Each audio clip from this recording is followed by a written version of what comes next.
at saka subscribe. Okay, salamat guys.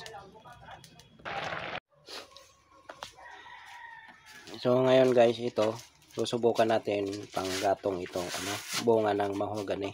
Ito guys, oh. So titingnan natin kung gaano to kaganda panggatong na bunga ng mahogany. Ngayon guys, kung malapit kayo sa mga puno ng mahogany, kunin nyo yung bunga kasi maganda to guys. Okay.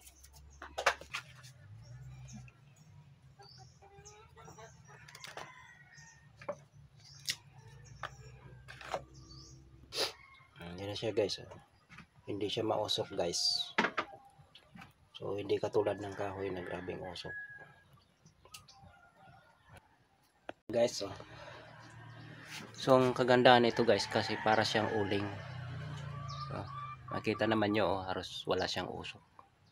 Ito kasi guys na bunga niya kapag nasunugan niya, no, may lumalabas na parang mantika.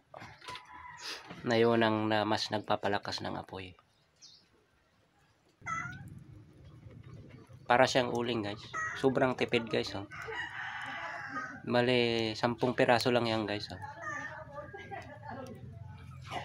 So ang kailangan guys ay konti-konti ang paglagay ng sa pugon kasi ang lakas ng apoy, oh. Ayan.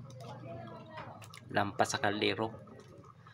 Kaya kung gagamit kayo nito guys na panggatong, konti-konti lang yung paglagay.